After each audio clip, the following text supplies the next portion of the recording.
Hey, this is Lou Mangello from WDW Radio, and you're listening to the Five-ish Fangirls podcast. Let's do this. The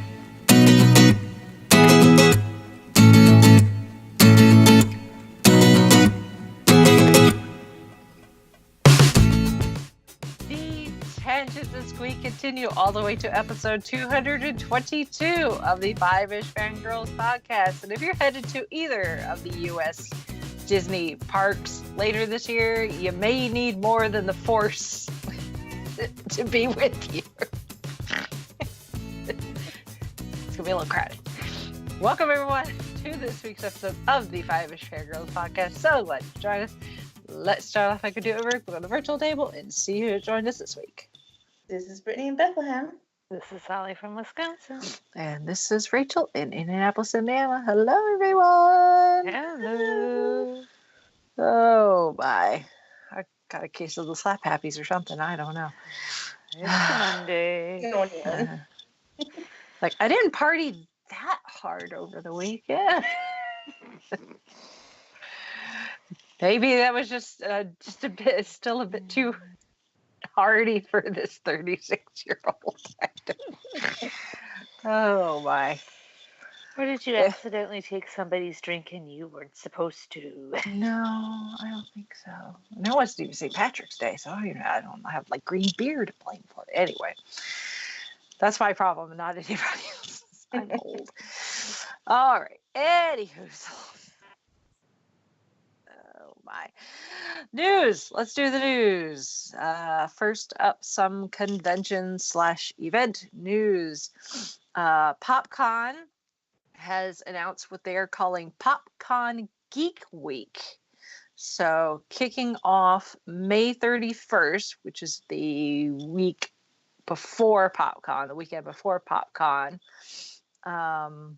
going up until through PopCon, which is June 7th through 9th, they are going to have a series of events, different things. So right now on the calendar is on May 31st, PopCon is going to take over Food Truck Friday, which if you're familiar with downtown Indianapolis on Georgia Street, during the warmer season, they always have food trucks outside. So they're encouraging people to come wear something geeky and hang out with PopCon organizers. There'll probably be giveaways, I would guess. knowing PopCon, they're probably going to give away things. So maybe some PopCon swag. So go get lunch. Maybe get a little bonus stuff with your lunch. Who knows? And then on June 1st, which is Saturday, they're going to be sponsoring along with the Superhero Run, which is a charity 5K that takes place downtown that supports Child Advocates, which is a local charity. It's at White River State Park. So you can follow the link to that to register either as an individual or as a team. Costumes are encouraged. So, if you've got that Wonder Woman tutu that you need some reason to wear, here's your opportunity. Go run the 5K. There's a 1 mile walk for those that can't do the 5K, or maybe you've got, little ones that will get tired quickly. You want to do it as a family, you could just do the 1 mile. Oh, and it goes to a good cause. That is at least what's on the schedule now. PopCon is also looking for more groups and businesses to get involved. So if you follow the link that we'll put in the show notes, you can contact PopCon and they will work with you to figure out some way to incorporate whatever your business or organization is into something geeky to help spread the word for PopCon. So that's exciting, and I'm all for more PopCon hype. Like, hey, you want to start the PopCon hype a week early? Sure, why not? And the nominations are open for the Dragon Awards. Cool. So you could go and nominate. Well, there's all sorts of categories, and it's open yeah, you'll have to look obviously on the website for the very specifics of what qualifies and what doesn't, but there's a lot of categories. So you could go and do that, and maybe your favorite book or author maybe get nominated. Nominate them, make it. When voting opens, you can vote for them. Maybe they'll win. Who knows? And then I still need to add this to the show notes, but just announced today, the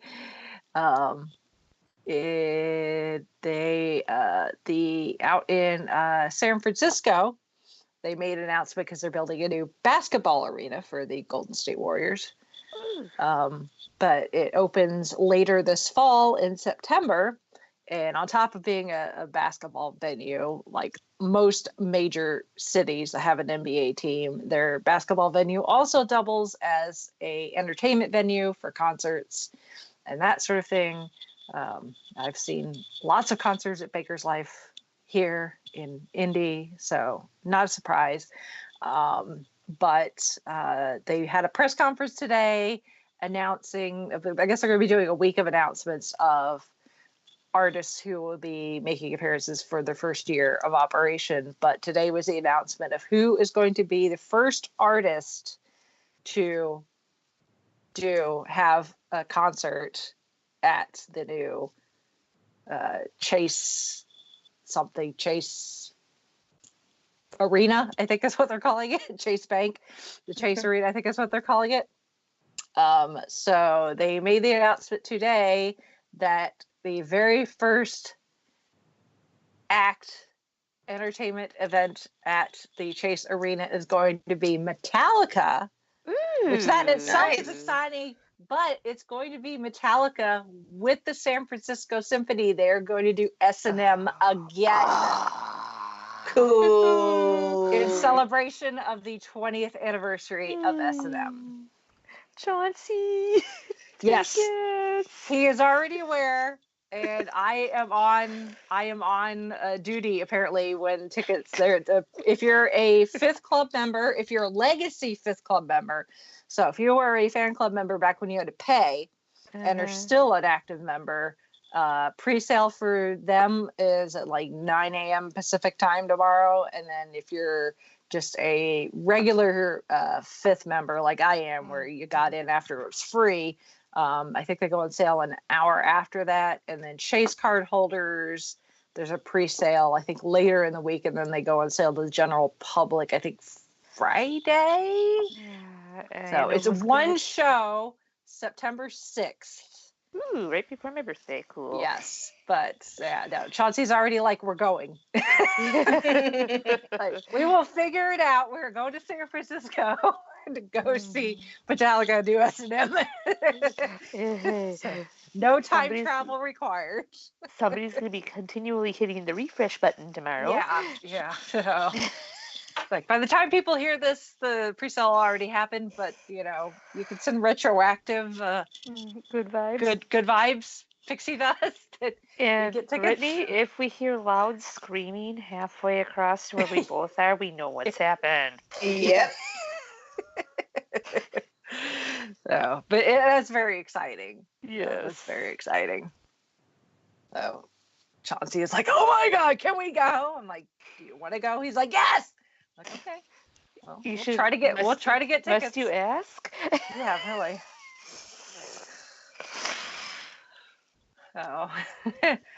So Metallica fans out there, if you didn't make it to the first S&M show 20 years ago, or you did and you want to experience it again, who knows what this. I'm sure it's not going to be exactly a repeat. One, it's a different venue. This is a lot bigger than last time. This is a basketball arena. Last time it was like at the orchestra's like theater. So it was like a theater as opposed to a basketball arena. Teeny tiny living space. Yes.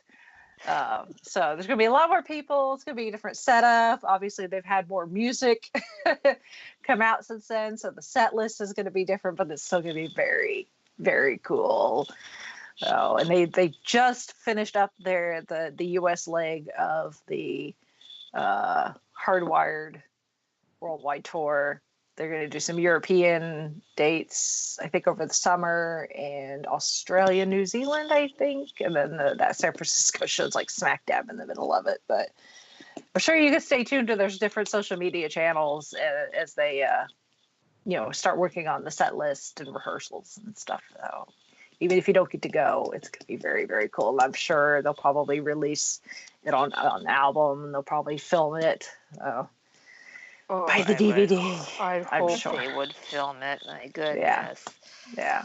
So, and there's always a chance that depending on how fast it sells out, they could add a second date. So, because I think they did that last time. I don't know if it was it was 2 nights for off the bat last time, or if it sold so fast they decided to add a second. I'd have to ask Chauncey; he would know. So, but anyway. If you're in San Francisco or can get to San Francisco in early September and you're a Metallica fan, there you go. S&M number 2. Oh. So that'd be your fifth Metallica? Yeah, if we always just said tickets, it'll be my 5th, Chauncey's 7th. Wow. We were doing the math after we saw them last week. So that was number 4, and that was number 6 for him. So. Wow. Yep. But we got to get hands on tickets first. Sending you the bestest of vibes. We shall see. Good news is we banned in San Francisco before, so we know what we're in for, at least as far as the city is concerned. So. All right. Moving on to trailer. Kind of a little trailer. Oh, yeah, just a little. Yeah. Just a little, riding on the coattails of that superhero movie that came out recently. So, which I'm surprised that they put her in the trailer. Like, you watch it, it's so funny. We're talking about the new Avengers Endgame trailer. It was so funny because I didn't know it dropped, and then I saw it and was watching it. And I was in one room and Chauncey was in the other, and he wasn't watching it, but he could hear it. And he's like, "Is that a new trailer?" I'm like, "Yeah." And he's like, listening to it from not seeing what I'm seeing. All he was doing was hearing. And you get to the end, and Thor, is facing off with Carol. I like her. He calls Stormbreaker to him. And she doesn't even flinch, and he's like, "I like this one." Yeah. And she just kind of smirks, and Chauncey was like, "Is that Thor reacting to Carol?" I'm like, "How did you know?" Yeah. Well, process of elimination, there's not that many hers. Well, he doesn't say her, though. He says, "I like this one." Oh, this one. Oh, that's that's true. Yeah. So, I mean, this trailer, I mean, we're still a little over a month to go from release. This trailer's kind of spoilery. Like, it's a bit flashbacky, because we get these nice flashbacks of the different Iron Man movies and Tony's voiceover, and then we get nice voiceover from Peggy with clips from different Captain America movies, and then we got Thor with Odin, and then watching people disappear from the snapping, and all this thing. Carol appears at the end of the trailer. You've got the those that survived, getting together. You've got Natasha meeting of Clint, and we get this nice clip of Clint teaching his daughter how to shoot a bow and arrow. I'm like, oh, that's sweet. That probably means they disappeared. Yeah. Yeah, so you got Scott seeing all the missing posters, because it's obvious he just got out of the quantum realm probably and has no idea what's happening. And then you get the hero shot of them in the new suits that they're going to use to time travel or whatever the heck it is they're going to end up doing. And it's like there's Ant-Man and Black Widow and Rhodey and Nebula and Tony. Yeah. Tony Yes, was in I that was group. like, I well, didn't see him the first couple times I watched. It wasn't until I watched it like the third time. I'm like, wait a minute. Yeah. There's another Stark? person with dark hair there. Like Yeah. there's Scott. There's Clint. Wait a minute. That's Tony. that's like Spoiler. Yeah. I mean, okay. logically, we knew he was going to get back, but still. Right. Oh, and Yes, like- supposedly they were saying that all the clips they're using are going to be happening within the first 15 minutes of the movie. I'm calling BS on that. Yeah. Well, from what I'm hearing, a lot of what we're seeing is within like the first 30 to 45 minutes of the movie. And the Okay. movie supposedly is going to be 3 hours long. Oh dear Lord, please let there be an intermission. Yeah, really. You're really going to have to watch your fluid intake. Yeah, I mean, I can stand a 2.5 hour movie, but if they're talking over 3, I'm gonna need an intermission. Yeah. I'm having flashbacks of when I went to see Return of the King. Yeah. My dad and I, Or like Titanic. You Yeah. get to, yeah.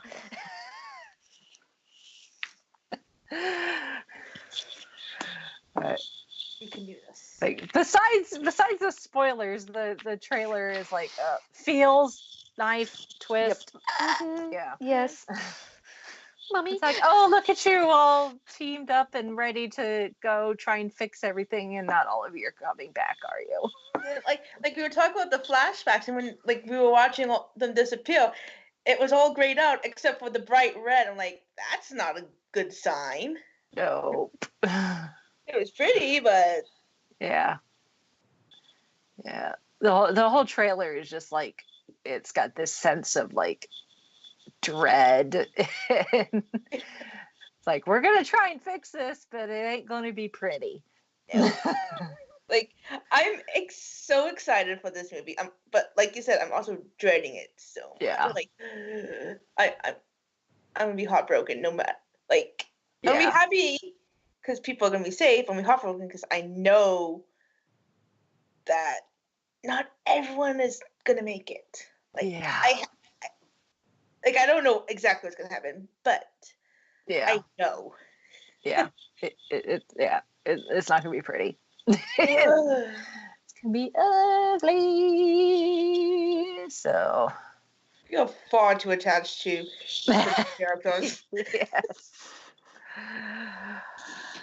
A little bit. Like, I am 100% emotionally invested in characters who are not real. Mhm.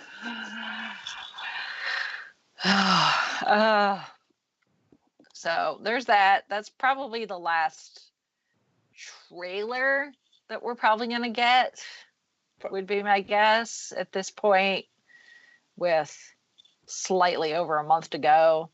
At this point, it's probably going to be more like TV spots Mhm. and clips and stuff, which really at this point, I'm not watching anything else if I can help it. Yeah. Like if I see something on Facebook, Like, I'm not clicking on it. I was seeing an article like so and so might not come up, like might not show up after Endgame. Like I don't want to read that. Yeah, exactly. So it's like, Marvel, you've got my attention. You're going to get my money as soon as tickets go on sale. They have not gone on sale yet. A lot of people think it's going to be like next week, more than likely, or if not, early April. Although Infinity War tickets were on sale this time last year, because my Facebook memories told me that. So these tickets should go on sale soon, but more than likely sometime in the next week, maybe 2, is what people are speculating. So. And I'm gonna be sad. I've already, like, mentally in my head, I'm like, okay, Thursday night, like, how many times can I see this movie before I was Monday? gonna say, how many times did you see Infinity War before we I saw recorded? I saw Infinity War 2 or 3 times before we did our review. I ended up seeing it 5 times total in theaters.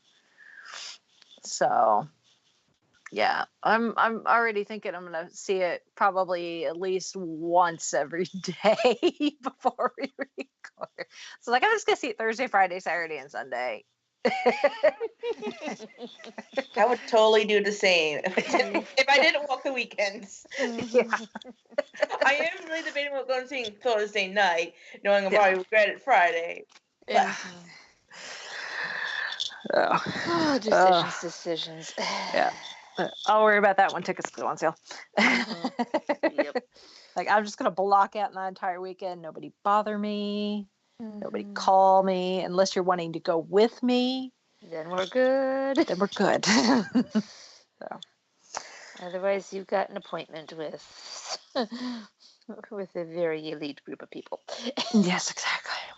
So, speaking of Marvel, in surprised, but not really surprised, but kind of Yeah. surprised. Like, I'm Mhm. surprised, but at the same time, I'm personally pleased. That is my personal Yes, opinion. me too. I don't speak for any of the rest of you, but in my personal opinion, I'm very pleased with this announcement. But Disney / Marvel has rehired and reinstated James Gunn for Guardians 3. Mm-hmm. Yeah, a couple of the people I was talking to was just like, they thought that this could have been, a possible backroom deal. It's like, hey, we're gonna do this till the deal comes through, and you're back with us. Yeah. We may never know exactly what happened, what was Exactly. said and happened behind closed doors, but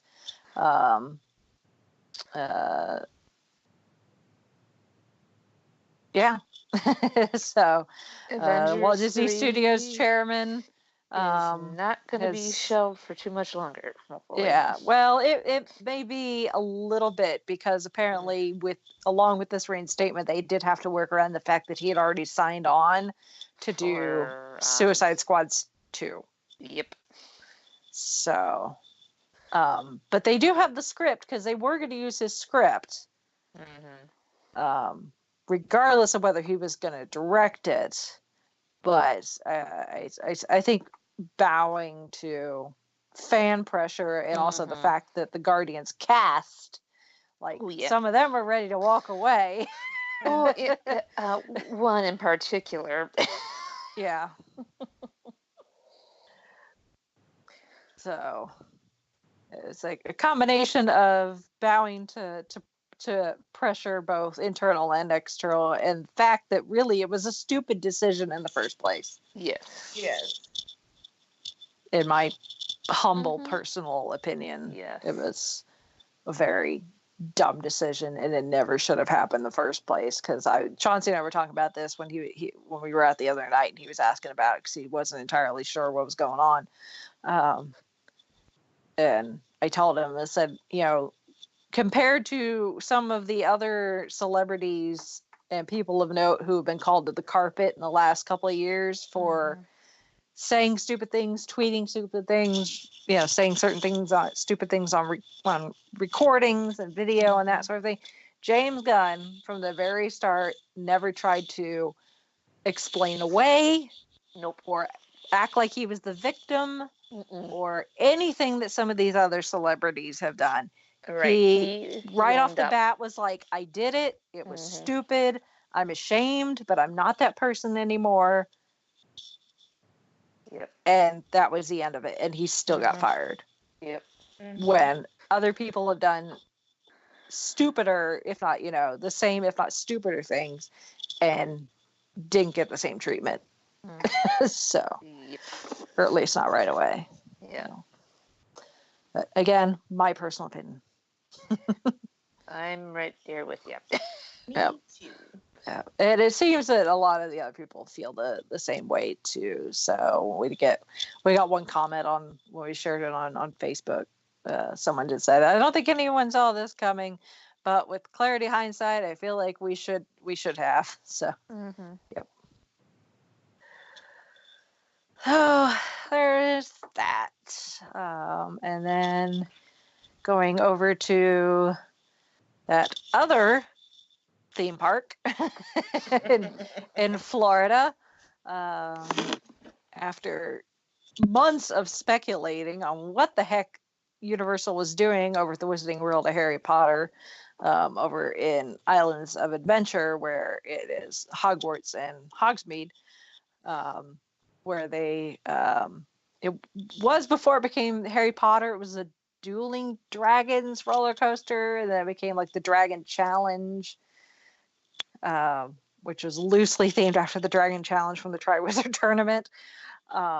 They shut that down and have been doing a major reconstruction and retheming of the entire attraction. And Universal's finally announced both details and a name and an opening date.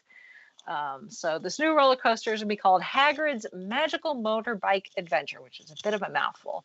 Ooh, fun. Yes. So the official, I guess, description from Universal is an epic new addition is coming to the Wizarding World of Harry Potter. For the first time ever, fly deep into the wilds of the Forbidden Forest, beyond the grounds of Hogwarts Castle, as you twist past towering trees. Magical creatures and wondrous surprises surround you. One misstep could drop you into an endless pit, a devil's snare, or put you within the sights of a centaur's bow. Anything can happen here. With Hagrid as your guide, an all-new adventure is taking off as you board magical motorbikes to fly far into the dark forest, hurl past impossible obstacles, and dodge fierce beasts you've never seen before in a freewheeling coaster flight that will bring you close to some of the Wizarding World's rarest magical creatures. Ooh, that sounds fun. Yeah. There's a trailer that we'll put a link to in just a little teaser in the show notes, and then there's a longer video that goes into a bit more detail, but again, not really spoilery. That's actually hosted by Tom Felton. Oh, cool. So, and that is due to open June 13th, just in time for the busy season in Florida.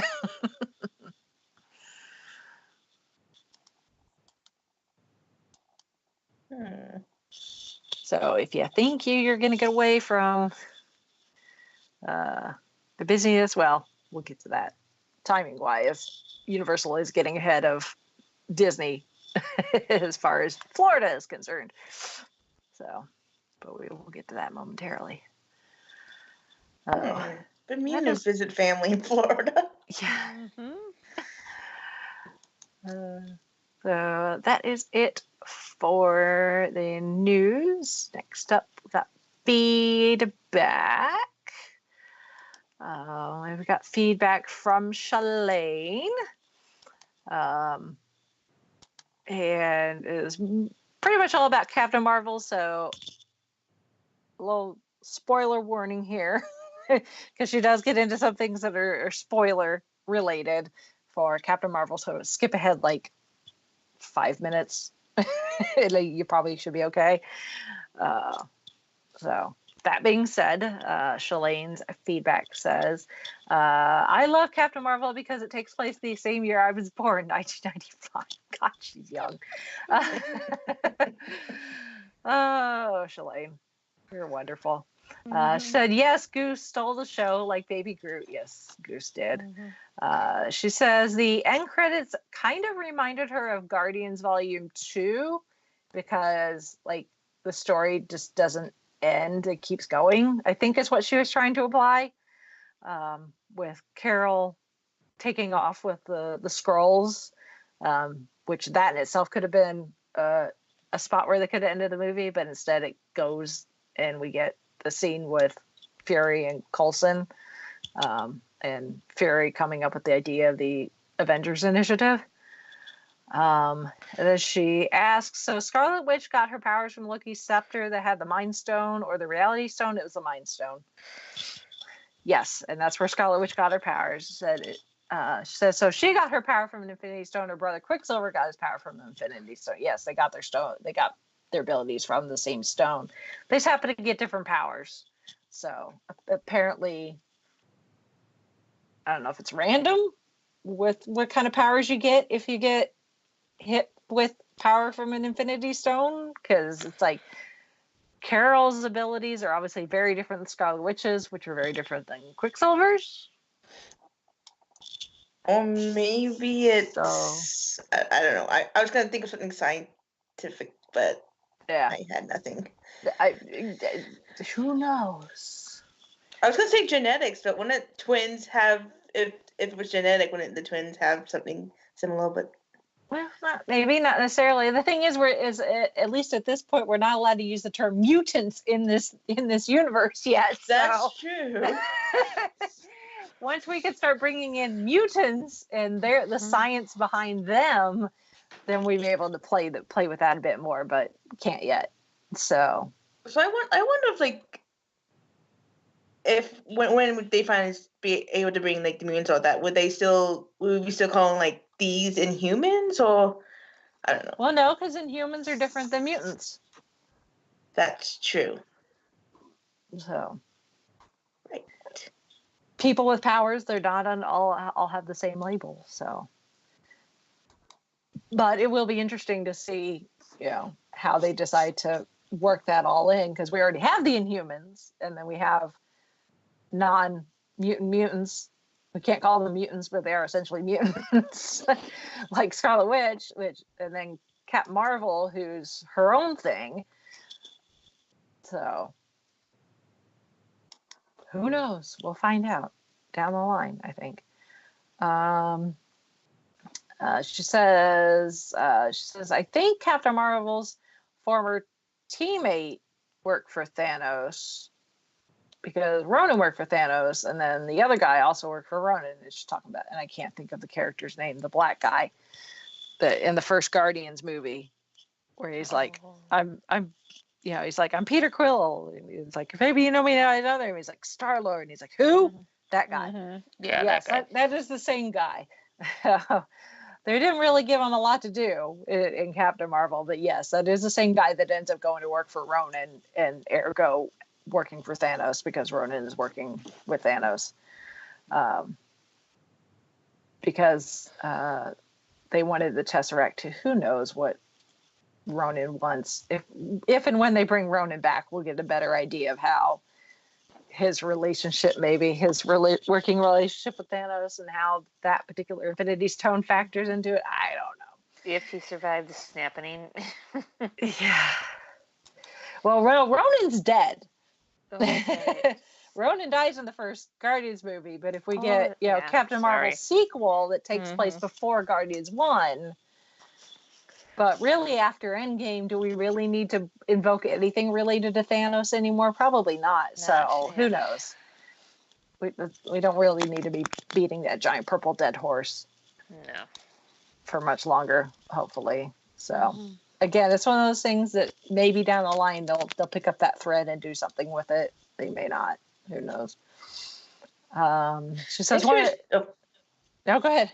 I was gonna say, makes me wish they kind of bring back those what were those, like, little videos that they used to have on the DVDs? Yeah. Like on the way to Thor's. A funny thing happened on the way to Thor's hammer. Like Marvel one shots, weren't they? Yeah, the one shots. Yeah, that would be nice. Dear Kevin Feige, please reinstate these. We enjoy them. Yes.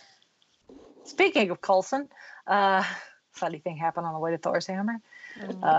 She says Coulson didn't get a lot of screen time in the first Iron Man either. I think Coulson had more.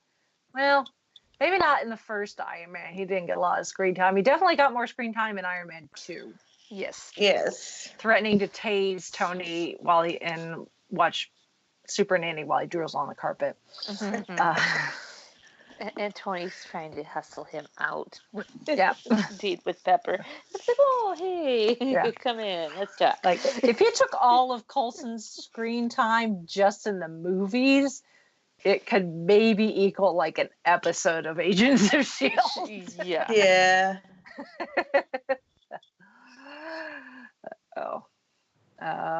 So she also loves the post-credit with the Avengers trying to figure out the pager and asking, what is this pager? And she figures they found it when they were trying to find Fury, which that would make sense.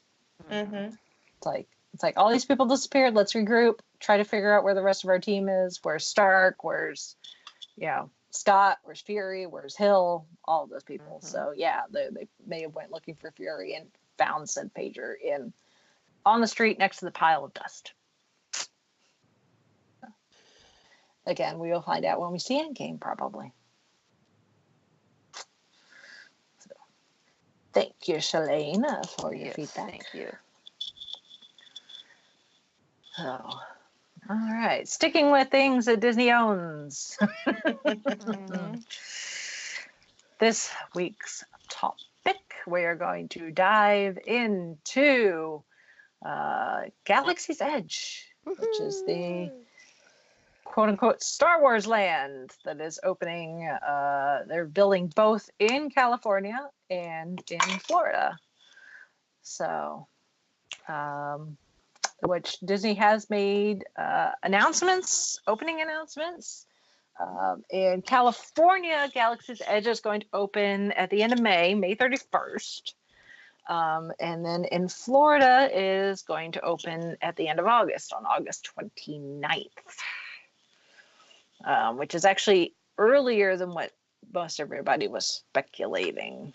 That being said, there are some caveats with that. So before you start booking your trip, before you book those airline tickets, there's some things you should know. This is going to be, opening day is going to be phase 1. So the Millennium Falcon attraction, Smuggler's Run, will be open, but the other attraction, Rise of the Resistance, won't. That is not going to open until phase 2, which is going to be later in the year, probably closer to when people were originally speculating when this was going to open. Some of the food and souvenir shops will also be open in phase 1. So, and then Rise of the Resistance will open in phase 2. So, Disney said they're doing this because of demand, which, yes. Gee, imagine a whole land dedicated to Star Wars. I can't think of anyone who would be interested in that. No, No. never. Never. So, if you are planning on going, things you need to know. For Disneyland, between May 31st and June 23rd, you will need valid theme park admission. You'll also be required to make a no-cost reservation subject to availability to access Galaxy's Edge. They will be making announcements on how to make those reservations later on the Disney Parks blog at Disneyland.com. If you're working with a travel agent, they will also be able to help you with that. It's good, it's a good place to if you don't have a Disney travel agent, you might want to get one. Guests staying at one of the 3 Disneyland resort hotels during those dates will receive a designated reservation to Galaxy's Edge during their stay. 1 reservation per registered guest. Again, valid theme park admission is required. So if you're thinking of going to Disneyland and not staying in one of the Disneyland park hotels, this may be incentive, because that I don't want to say guarantees you'll get in Galaxy's Edge, but it definitely increases your odds that you will get in. As for Walt Disney World, reservations will not be offered or required at this time. Again, subject to change. Again, valid theme park admission to Disney's Hollywood Studios, which is a specific park where it's going to be located, is required after August 29th. Capacity will be limited, which we'll get more into that in a moment. Galaxy's Edge will be available during extra magic hours. If you're not familiar with extra magic hours, if you're staying in Walt Disney World resort hotels, each day, resort guests either get a chance to get into a specific theme park early, an hour earlier than everybody else, and that changes day to day, or a park will stay open late for on-site guests so that they have the park after the regular public leaves. Again, that varies day to day. But extra magic hours will help. Still going to guarantee it's going to be very busy.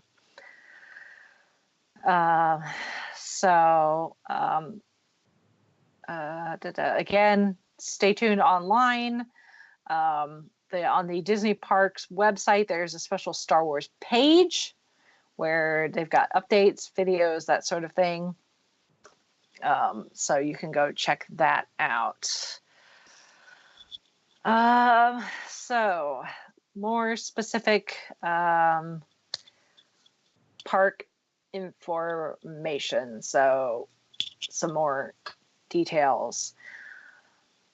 It's not a separate ticket required for Galaxy's Edge. You just need a theme park ticket to enter that specific park.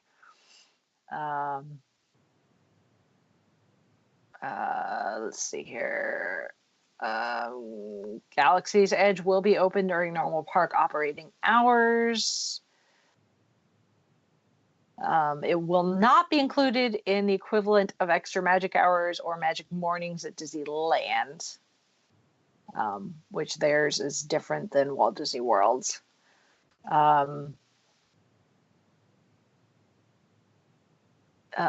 Be aware that Disney's Fast Pass service, which is included, or Disneyland's Fast Pass service, including Disney's Max Pass, and Fast Pass Plus, which is the Fast Pass service in Florida, will not be offered for Smuggler's Run right away. So you're not going to have to worry about fighting people for Fast Passes because they're not going to be available right off the bat. But you just need to be aware this is going to be very popular. Lines are going to be stupid long, even with not everything open in the first phase. I've seen how this works. I've never personally experienced it. Well, no, that's not entirely true. I was there for the grand opening of the Fantasyland expansion at the Magic Kingdom several years ago, but that's not nearly on the scale as something like this, or Toy Story Land, or Pandora. So you're going to need to keep in mind that it's going to be hot, it's going to be crowded, and lines are going to be long. Stuff is maybe not necessarily going to work right off the bat with these attractions. Obviously they do lots of testing to get them ready to go, but things happen. Rides break down. Restaurants can encounter issues, that sort of thing. So if you do plan on going during that initial phase 1 opening, especially that very literal very first day at either of the parks, you're just going to need to put on your mouse ears and grin and bear it. Or in this case, in case your Darth Vader helmet, and grin and bear it. So, and kind of glad I'm not one to have. Yeah. Not one to rush out to things. Yeah. Yeah. As excited I am, I would not be excited. I would not be surprised if I don't know if they necessarily do lands at capacity, because that's kind of hard to do, because lands don't necessarily have, a single entrance in and out. They tend to have multiple ports of entry into the different lands. I would not be surprised if the studios, the Hollywood studios, reach capacity at some point. And I could try and find a link that better explains it, but there's also different phases of park closings when they reach capacity. And it just goes in who they do and do not let in, depending on what level of capacity they're at. It starts with, I don't remember the exact order, but it starts with no one with a single day ticket who's not staying on property isn't let in, and then eventually works up to they're not letting absolutely anybody in. So I don't know if it'll get to that level, But it could. I've seen not the studios, but I've seen the Magic Kingdom reach phase 4 capacity. I've never experienced it, but I've seen it on social media. But with the studios, maybe a little different just because of the layout. But we're just gonna have to wait and see in late August what exactly happens with that. So Disneyland is its own thing because Disneyland tends to have more locals more than anything. So especially considering Disneyland opens late May, that may or may not be a blackout period for local EP holders. So that may help as far as capacity if local annual pass holders are blacked out. So again, wait and see. If you have a travel agent, talk to them. They can help you figure out. Maybe, if you were planning a trip and realize, now you know that this is going to be happening, you don't want to be there, they can work with you to reschedule. I've seen some people in some of the Disney groups I'm part of. They're like, well, I was planning on going because I thought that it was going to be opening later in the year. Like, I don't want to be there. So, or maybe you do want to be there. So, talk to your Disney specialized travel agent, and they can help you. So, if you need more hype, if this isn't enough hype already, and you're attending a Star Wars Celebration in Chicago next month, they are going to be having a panel. Star Wars Celebration, all about Galaxy's Edge. They're called Bringing Star Wars Galaxy's Edge to Life at Disney Parks. And I've heard rumors that maybe or maybe not we might get trailer. Yeah, there's probably going to be all sorts of exciting things coming out of Star Wars Celebration. Yes.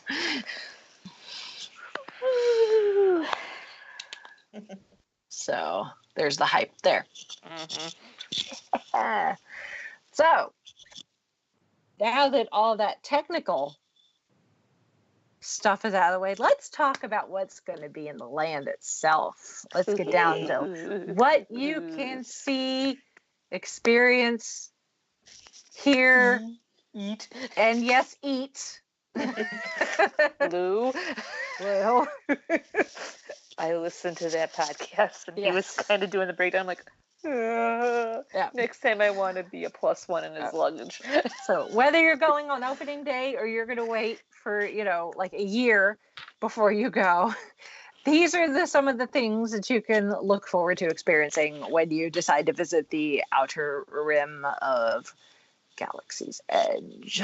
So just in general, Disney and Imagineering, they've been posting lots of videos and pictures of all sorts of things. I shared a video on our Facebook page of members of management offering current cast members jobs at Galaxy's Edge, and watching their reactions is so cute.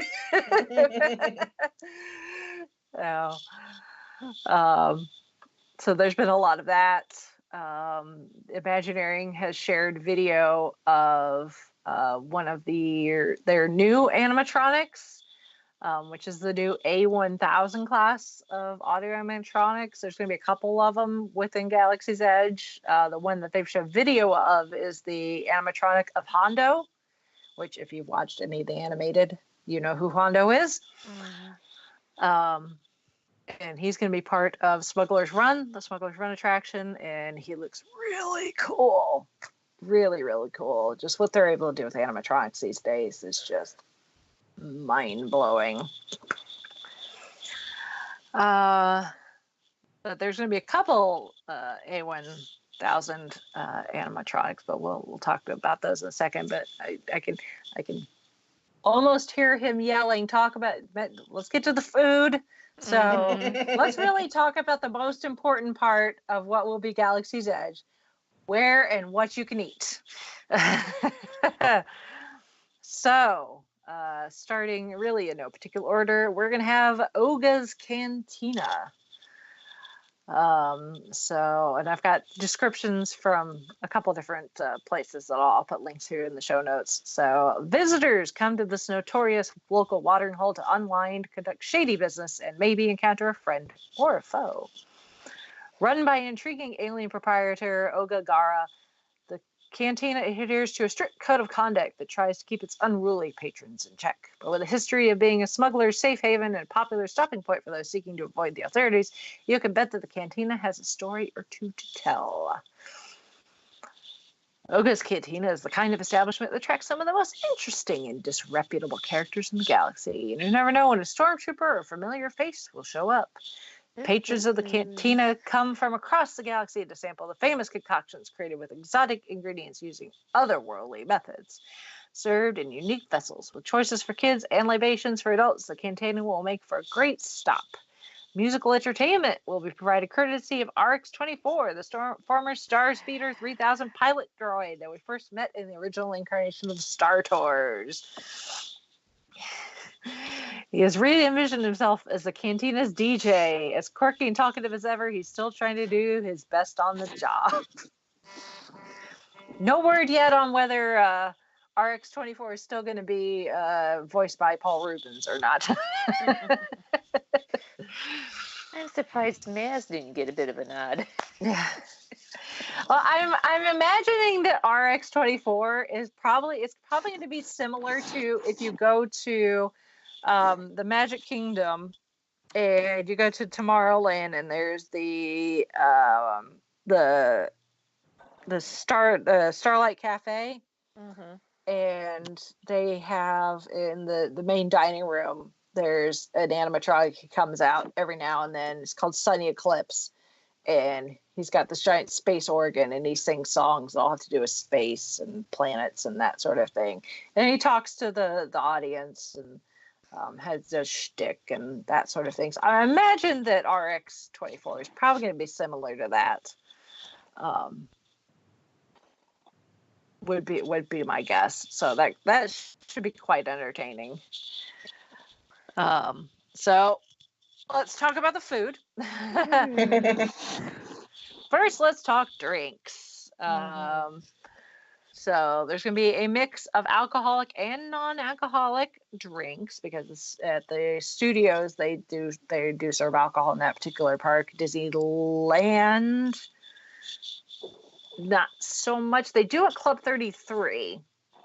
That's the only place you can get alcohol in Disneyland. So I'm assuming that it's going to be similar, where this will be the only place you can get alcoholic beverages within Disneyland. Because the Magic Kingdom, it used to be the 4 parks in Florida.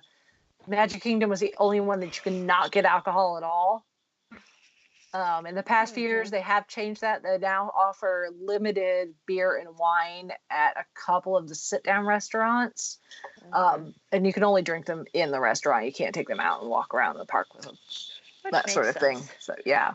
So I imagine it'll probably be something similar to Disneyland, where you can get alcoholic beverages, but you're going to be I don't know if Oga's is going to be quick service or table service. I haven't seen anything that says one way or the other. But apparently each, regardless of whether you get alcoholic or non-alcoholic, each is going to be served in their own uniquely shaped glass. Beverages of the alcoholic variety include names like the Bespin Fizz, the Bloody Rancor, Dagobah Slug Slinger, Fuzzy Tauntaun, the Jedi Mind Trick, Jet Juice, the Outer Rim, Spear and Calf, the T-16 Sky Hooper, and Yub Nub. Okay, that's going to be an Ewok themed drink. Fuzzy Tauntaun, I'm a little worried. Like a fuzzy navel? Maybe. And the Bloody Rancor, maybe they're taking on a Bloody Mary.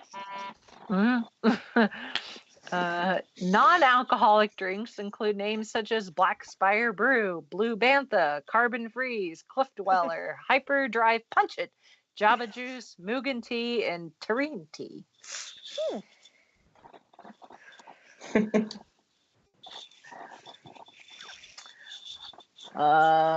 Let's see. And it doesn't say anything about the food for Oga's yet, just the drinks. But if we want to get into food, we can go over to the Docking Bay 7 Food and Cargo, where Chef Strono Cookie Tuggs has traveled throughout the galaxy following his longtime gig as a chef at Maz Kanata's castle in Takanda, and brings exotic flavors and unusual dishes to his traveling diner, Tuggs Grub. Cookie's food shuttle, now docked on the roof of the hangar bay, has lowered a series of pods into the hangar carrying precious cargo. Chef Tug's finest ingredients gathered from across the galaxy. Situated inside Docking Bay 7, other pods from Black Spire Outpost provide other produce, provisions, and equipment for all incoming freighters to the hangar. Guests may choose to dine indoors in the hangar bay or outside in the shaded courtyard.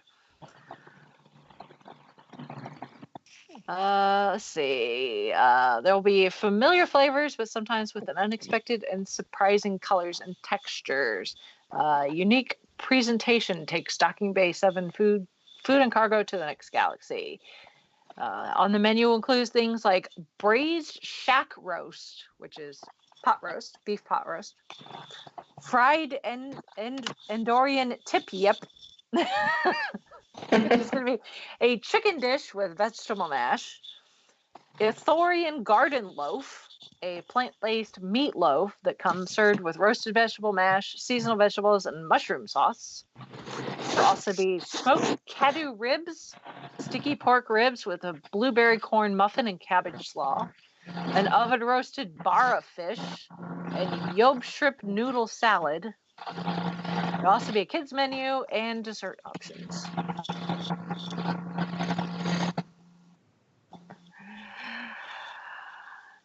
If you want something not so, I guess, elaborate, I don't know. There's Ronto Roasters. A recycled pod racing engine fires up a spit of exotic meats meticulously turned by a former smelter droid, 8DG8, all while complaining about his daily tasks to the passing customers. I love this. Oh, this is going to be awesome. You'll even be able to sample some of the tasty Ronto fare. And of course, it can't be Star Wars without a milk stand. Mm-hmm. The place to go to get your farm fresh blue or green milk direct from Bubo Wamba Family Farms. The beverage will be a soft frozen mixture infused with berry and melon flavors, very similar to a smoothie and or milkshake. Cool. Katsaka's Kettle, one of the many market street stalls. This grain vendor sells the ever-popular Outpost Mix, a sweet and salty popcorn snack with a hint of spice. For those looking to purchase in-store Star Wars merchandise or rare finds from across the galaxy, you need to look no further than our many different Outpost stores and market stalls. Moving on to go ahead and give Disney your money at Doc Ontar's Den of Antiquities. Chauncey's going to love that. He loves saying the word antiquities. Mm-hmm. For those in the know, Doc Ondar is a Thorian you seek for selling and buying rare and uniquely valued items from across the galaxy and spanning all areas. He will be another one of those advanced animatronics. Doc is here to shop all day and night, doing all the things a busy shop owner does, as his daily tasks include checking inventory, taking phone calls, and barking out orders to his assistants. There will be Savvy's Workshop, where you can buy a hand-built lightsaber. Guests come to the workshop to meet with the Gatherers, a secretive group of people who have dedicated their lives to restoring balance in the galaxy by passing their knowledge of Jedi lore and the Force. The workshop master guides guests to customize and build their own unique lightsabers and instructs them on the ways of the Jedi. Nice. There's the Droid Depot. Visitors to Mubo's workshop can choose parts and construct their own individual astromech droids to accompany them on their journey and then take them home. Aww. First Order Cargo. A spaceport hangar bay serves as the temporary base and landing spot of the First Order. First Order officers have brought in crates of gear, uniforms, and other supplies to win the hearts and minds of locals and visitors to Black Spire Outpost. And on the opposite side of the Force, the Resistance Supply. Resistance members and local sympathizers oversee a makeshift stall that supplies Resistance uniforms, pins, badges, hats, helmets, jackets, maps, tools, training supplies, food rations, and other items. There will also be other smaller stalls, such as Toydarian Toy Makers, the Creature Stall, the Black Spire Outfitters, and the Jewels of Biff. Ooh. And speaking of clothing, this is one thing that I really love, because Disney has released information on the costumes that cast members will be wearing, which is a piece that is close to my heart, because when Chauncey and I did our Marvel attraction as our senior project when we were undergrads, I designed the cast member costumes for cool. the attraction. So, Nice. so I love hearing stuff like this. So, as if you've paid attention to what Disney's been saying about Galaxy's Edge and the fact that it's going to be very, very immersive. So, cast members, plus, recognizable Star Wars characters like droids, stormtroopers, those sort of thing. It's not going to be a passive experience. You're going to, people you talk to, are going to affect your experience within Galaxy's Edge. So knowing which cast members, obviously some are going to be more obvious than others if you've seen the newer Star Wars films, but knowing, what a First Order officer looks like, but still having a better idea of what the cast member is going to look like could affect or help you decide how you're going to interact with them and affect your entire experience. Among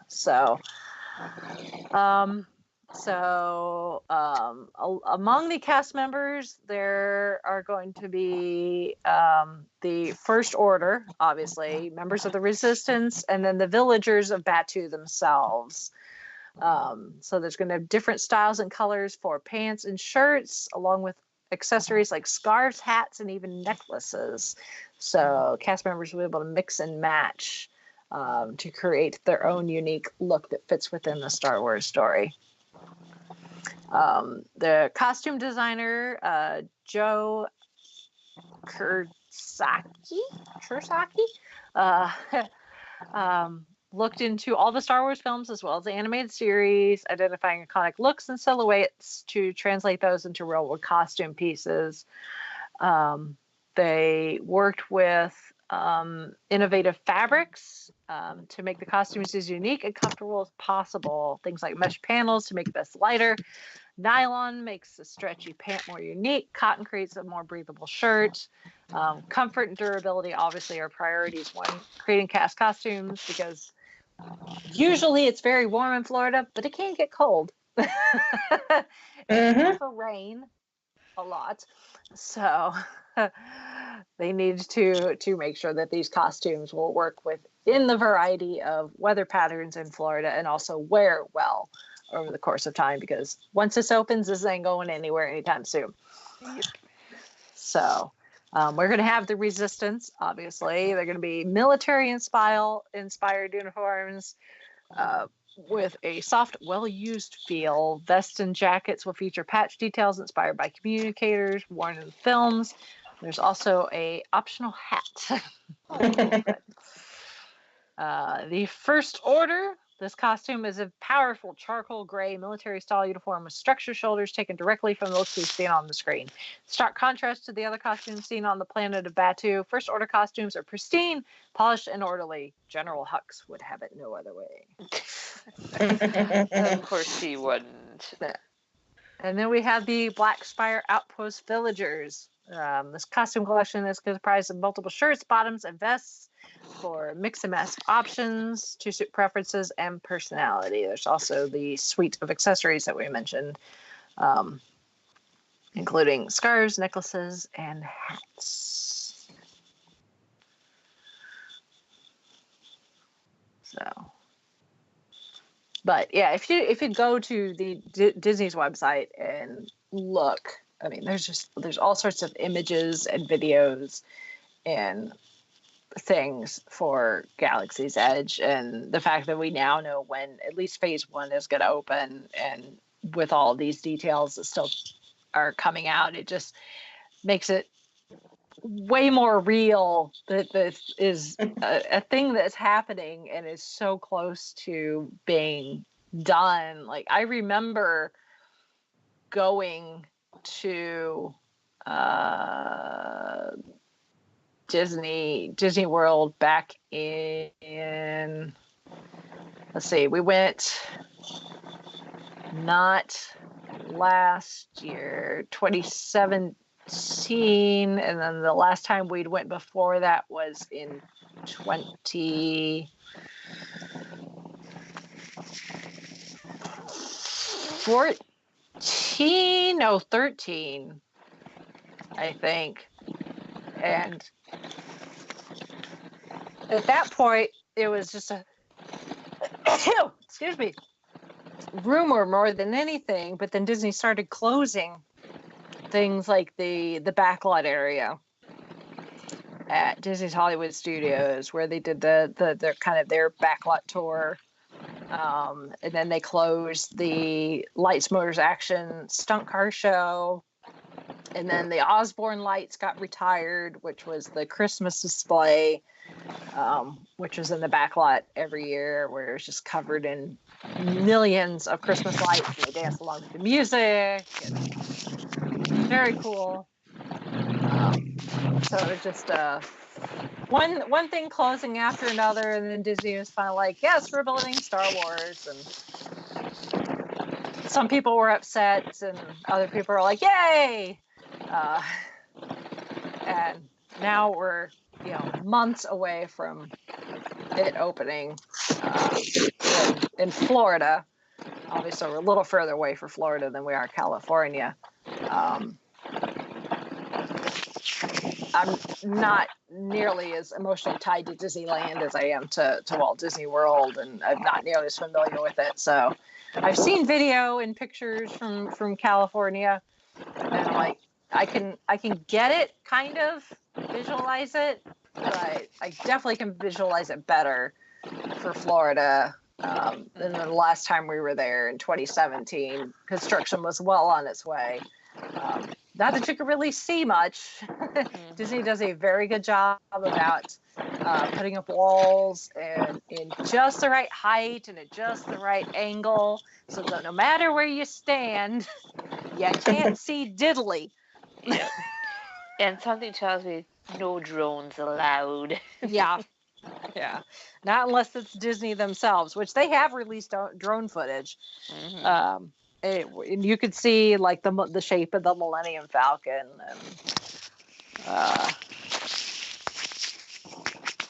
like the only thing you could really see is one like mountain that was just tall enough.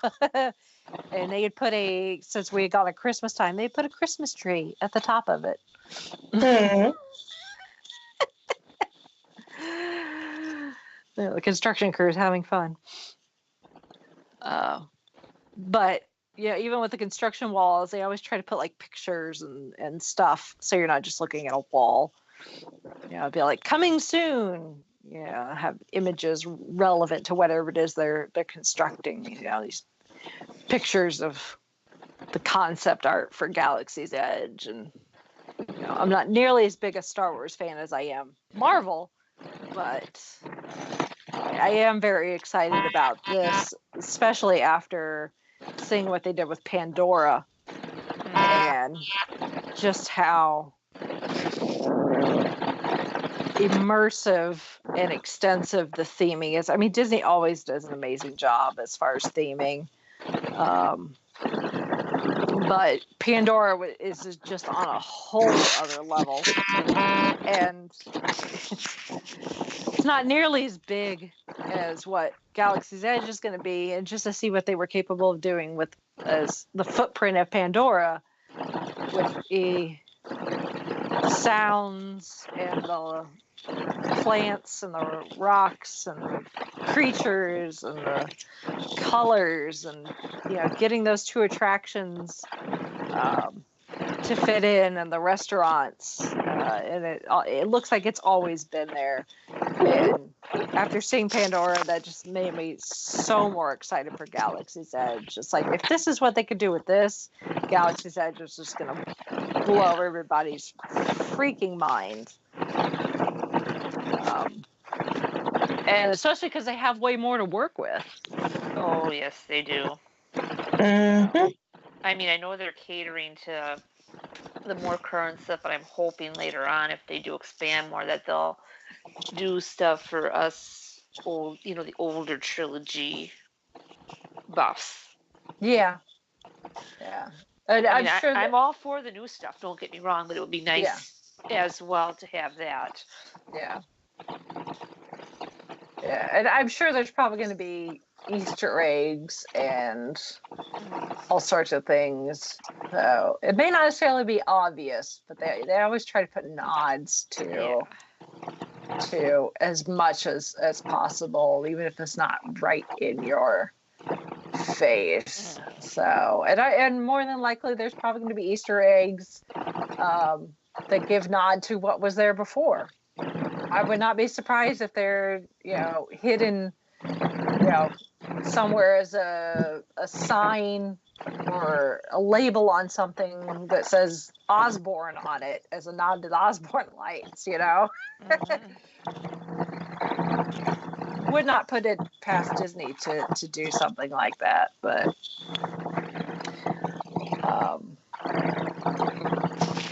and assuming this goes well, which I'm sure it will.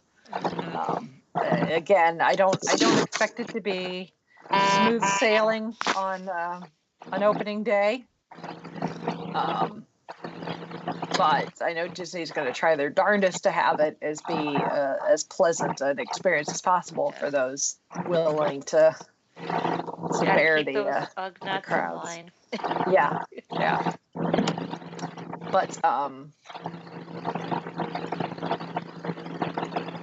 But to see Disney do this, to see what Disney did with Pandora, and then for Disney to see this, that's just it. I mean, it makes me excited for Galaxy's Edge. Yes. Even for not being that big of a Star Wars fan. But then there's also part of me that's the Marvel fan that's like, what does this mean for when they start really doing Marvel stuff? Yes. Do you see an overseas trip in your future, or hopefully maybe that they will, buy some more land and add on here stateside? Yeah. Well, they haven't gone nearly into the details for what they're going to do in California as far as Marvel is concerned. But we do know that there is more Marvel stuff coming in that same area where it's now Guardians of the Galaxy Mission Breakout used to be the Tower of Terror. That's going to expand to, there's going to be a Spider-Man section, I believe. And eventually, hopefully sooner rather than later, we will start getting more Marvel stuff in Florida beyond the Guardians of the Galaxy attraction than we're getting at Epcot.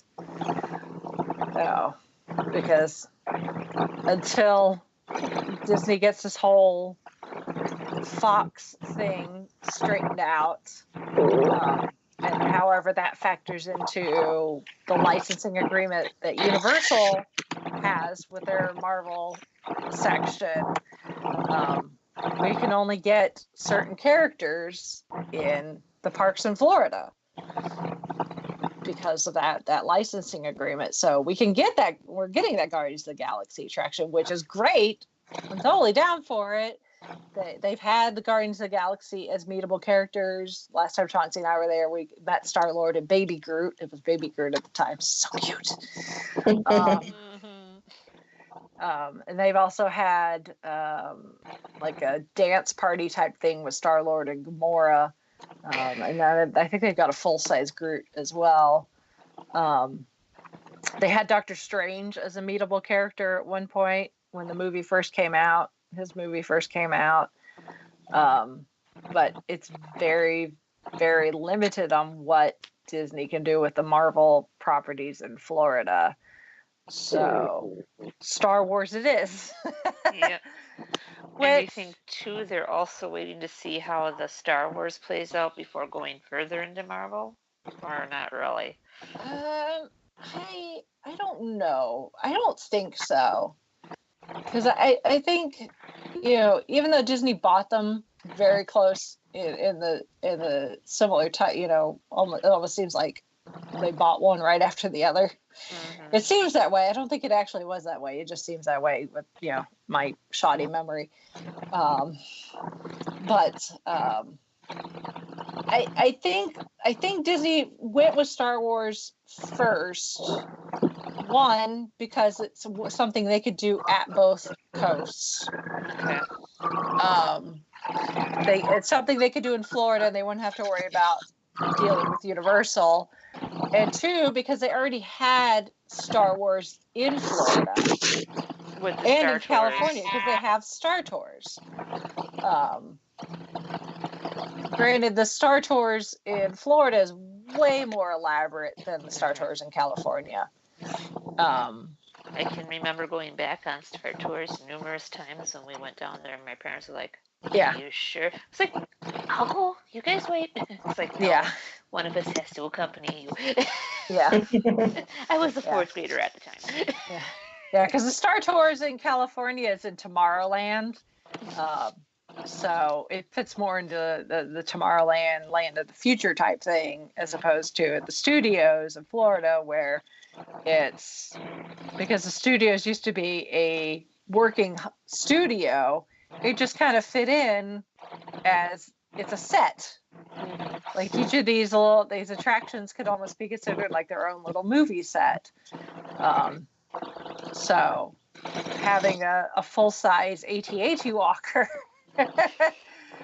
and part of the indoor forest, not that big a deal. And having a speeder that people could sit on and have their picture taken, not that out of the realm.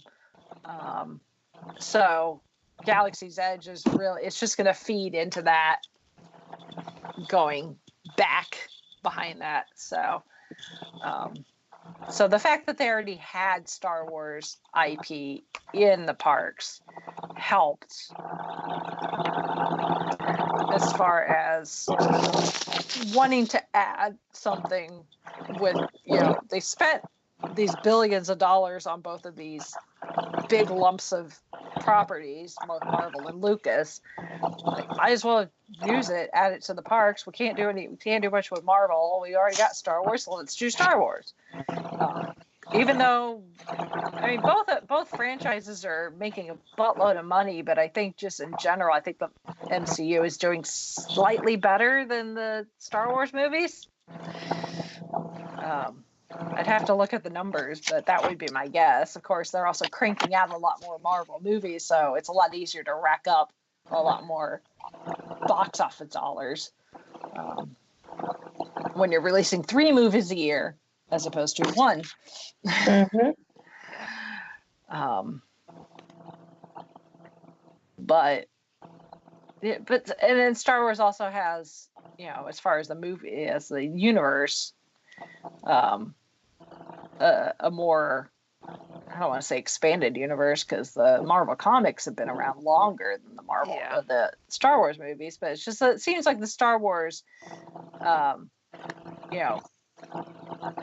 came onto the scene and just kind of exploded, and was kind of one of the first like big blockbuster franchises in kind of modern movie history. So there's all that history with all the people who grew up with it. Now they're introducing their kids to it, maybe grandkids to it. So, and of course, going to Walt Disney World is supposed to be a family experience. So, what doesn't say come bring your family and spend your money at our parks? Then some dad who remembers going to see Star Wars in 1979 and now taking his kids taking his family with his kids so that he can show them this thing that he fell in love with when he was a kid.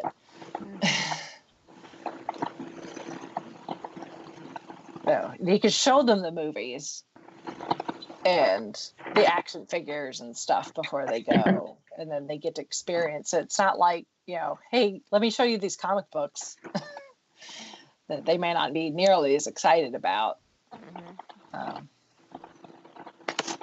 I'm guessing. I'm playing armchair marketing psychologist with this. Yeah. And obviously, I'm excited, but the marketing, when it, if it's Marvel, I'm gonna be way more excited. But that's just me.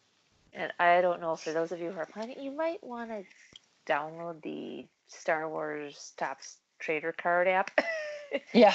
In digital cards, because I know for like Celebration 23 they had, they would hand out codes, or later on the day of they'd post for those who couldn't attend the con, enter this code and you get a free pack digital collectible cards. So that's cool. Yeah, so I'm not sure if they're going to do anything like that, but you never you never know. Yep.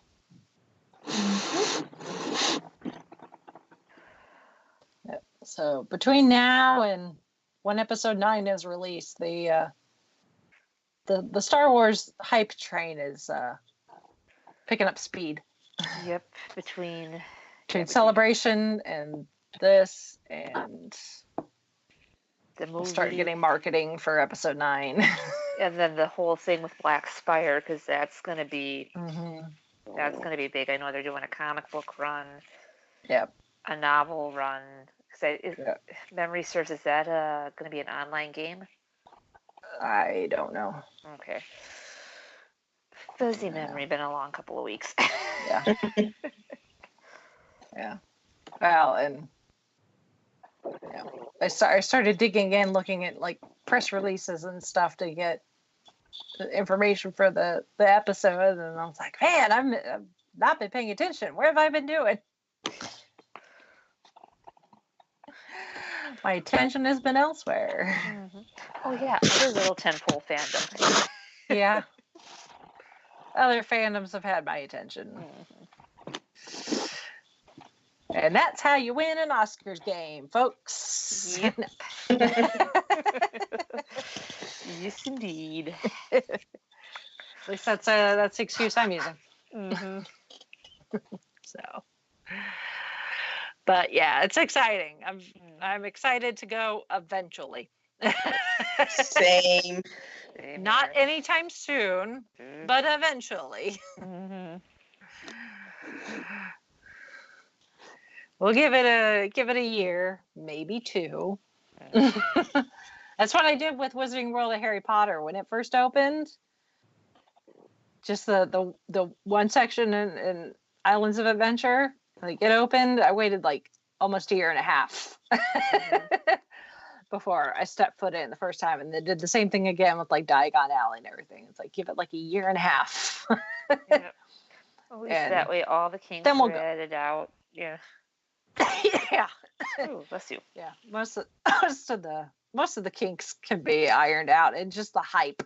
Yes. That too. Die down just a little. So it's going to be good this is definitely going to be really good for Walt Disney World and the studios.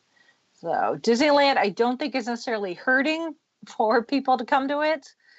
But like I said, they do tend to rely more on locals. So this may give people a reason to visit Disneyland instead of Florida. If they were thinking about, if there's someone like me where you just go to the Walt Disney World over and over again, but eventually you're like, let's try something different and go to Disneyland, because Chauncey never been before. So we went so many years ago. This could give people a reason to be like, well, I've always wanted to try Disneyland. We can still get Star Wars if we go to Disneyland, so let's go to Disneyland. But definitely for Walt Disney World, this is going to be a big help to the studios. Since the studios stopped being a working studio, it's kind of been hurting as far as drawing people in, I think. it's got some really good, e-ticket attractions. Tower Terror is great. I love Tower Terror. Rock and Roller Coaster is fun. Star Wars is fun. I only ride it once whenever we go because I get motion sick. But it's still fun the one time I ride it. But as it's aged, it is needed. It's needed a little shot in the arm to kind of boost its vitality again, and this is going to be what does it, and then they can focus on doing some updates to some of the other things that desperately need some work. So it's like last time we were there,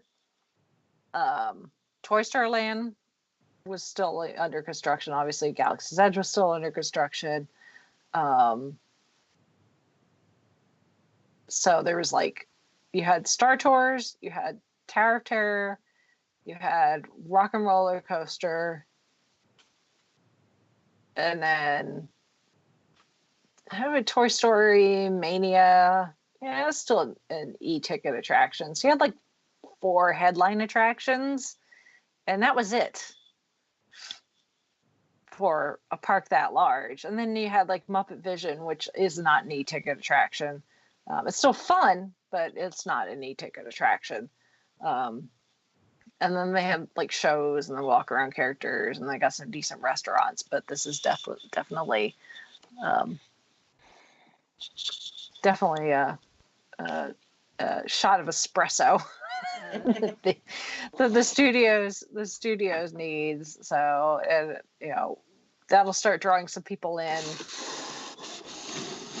Obviously, an influx of cash between people just buying park tickets and souvenirs and food and stuff. And then hopefully that'll in turn allow them to focus on.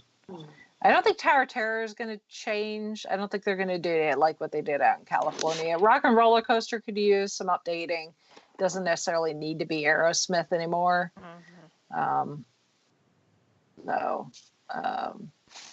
But we'll see. We'll see how the chips chips fall later this year when everything opens. So see what the guests think. Download the Disney Parks app. gives you wait times and all that fun stuff. You're gonna hate it. Oh, if any of our listeners are planning on going to either Disney coasts and trying out Galaxy's Edge after it opens, and you want to tell us all about the 10-hour lines, I'm pretty sure the line for Galaxy's Edge and Walt Disney World starts at the Florida Georgia line. I went surprised. Yeah, I think, yeah. That sign that says now entering Florida as you're headed south, start there. Mm-hmm. grab your suit, grab your sleeping bag, and have fun. Have some books handy. Yeah. So yeah, if any of our listeners are going to join the crowds at Galaxy's Edge and want to tell us what your game plan is going forward, or what you're most excited about, what are you most excited about eating? How many glasses of blue milk are you going to consume? Mm-hmm. You can send us feedback. Easiest way to do that is go to our website, which is the5ishfangirls.com. From there, you can send us email like Shalane did. Actually, she sent us 3 emails. Yeah. I think she wrote them as she was listening to the show. Mm-hmm. And then she'd hit send, and then we'd say something, and she'd be like, "Oh, I want to comment on that." So then she'd send us another email. Which is absolutely fine. It's absolutely fine. Yeah. I know I've done similar things to when I used to send feedback to Travel Vortex. Yeah. Yep. I forgot to mention something. I'm like, oh, okay. Yep. So if you want to send us a email or 10 emails or however many, you can do that from our website. You can also find links to all of our other social media locations, including Facebook, Twitter, and Instagram. You can also contact us on any of those. There are also links to the Traveling in the Vortex book club. Yes. So every month we read a Doctor Who related book and then discuss it on Goodreads. Yep, you got a couple weeks left to vote. So there is that. If you would like to financially support us, you can do that a number of different ways. You can, if you would like to support us on a monthly basis, you can do that via Patreon. There's a link to our Patreon. If you wish to donate, give us some of your money just one time, there is a link to our Ko-fi. If you would like to donate us, or I guess no way it is donating. If you'd like to support us while shopping on Amazon, use our Amazon affiliate link. And then make your purchases, and we get a small kickback from Amazon. It doesn't cost you any more, and you can use Amazon Prime if you wish. If you wish to buy merchandise, there's a link to our Redbubble store where you can buy shirts, sweatshirts, bags, phone cases, mugs, stickers, all sorts of things with our logo on it, along with a number of other designs. So those are all ways that you can financially support us. And if you can't financially support us, please, if you enjoy what you're hearing, leave us a review, rate us on iTunes, Google Play, whatever your platform is. If it allows you to do that, please do so. And also share us with your friends and family. That is it. So for this week, so we shall sign off. This is Brittany and Beth. I'm saying good night. This is Holly from Wisconsin saying good evening. This is Rachel in Indianapolis, Indiana. I know as excited as Lou is about all the new places to eat. Deep down, I know he's still disappointed that there's not going to be a place called Admiral's Snack Bar. I was thinking that throughout the Same episode. thing, yep. Big missed opportunity. Yep. It's a snack! Yes. What is this? Okay.